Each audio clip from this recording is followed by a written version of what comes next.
अगर हमारा आपका कोई विरोध कर रहा है तो कौन कर रहा है? आरक्षण का विरोध किसने किया था? माइनॉरिटी ने नहीं, मनुवादियों ने किया था, सामंतवादियों ने किया था। हमने कसम खाई है कि उन मनुवादियों को, उन सामंतवादियों को अपने संगठन में नहीं लेंगे, और नाम भी उसी हिसाब से हमने चूज किया है। और मैं इसीलिए मोक्ष कल्याण संस्थान में काम कर रहा हूं कि ये उनसे रहित है, मनुवादियों सामंतवादियों से रहित है, और वो जहां पर भी हो जाते हैं अपने में ढाल लेते हैं या फिर हमारी जड़ों को काट देते हैं। आप पिछड़ों की, एससी भाइयों की पार्टियां, राजनीतिक पार्टियों का हश्र देखिए ना, हाल देखिए ना। तो अगर हम इस तरह से काम कर रहे हैं तो सीधी सी बात है हम उनका विरोध झेल रहे हैं।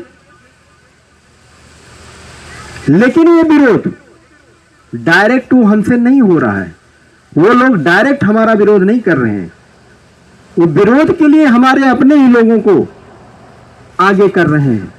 और हमारे अपने लोग, हमारे जो अपने लोग हैं अभी भी इस लेवल पे नहीं आए कि मैं उनका कहा करूं या अपने भाई का कहा करूं, मैं उनकी बात मानूं या अपने भाई की बात मानूं। अपने भाई की बात अभी भी मानने को तैयार नहीं है। मैं तो कहूंगा जो एससी समाज इस देश का जो एससी समाज है,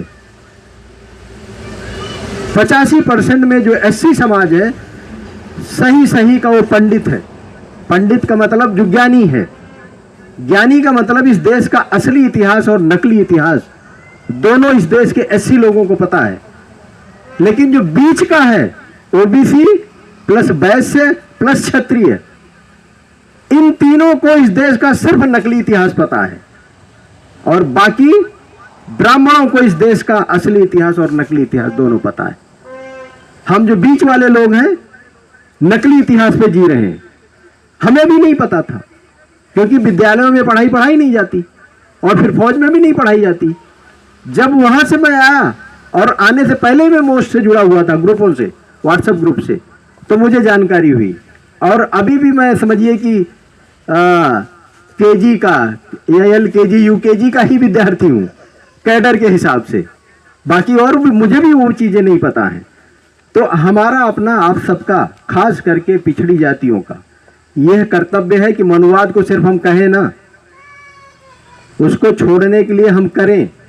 और उदाहरण के तौर पे मैं अपना ही उदाहरण देता हूं। जैसे मेरे पिताजी का देहांत हुआ है, मैंने 13वीं संस्कार नहीं किया है। कोई मनुवादी सामंतवादी मुझे बोला नहीं आज तक कि आपने 13वीं संस्कार क्यों नहीं किया। लेकिन हमारे अपने लोग मुझे धक्का दे रहे हैं, हमारे अपने लोग मुझे धक्का दे रहे हैं, इन्होंने तो 13वीं संस्कार नहीं किया। क्यों? हम जब मनुवाद छोड़ने की बात कहेंगे तो प्रैक्टिकल करके दिखाना है। हम दहेज प्रथा का विरोध करेंगे तो जब अपना नंबर आए तब हम कहें कि भैया नहीं, हमें कुछ नहीं चाहिए। अपने बेटे का जब शादी हो तो अपना नंबर आए तो यह चीज एक्चुअली करना है, सही का करना है। और जब तक सही का नहीं करेंगे कुछ होने वाला नहीं है।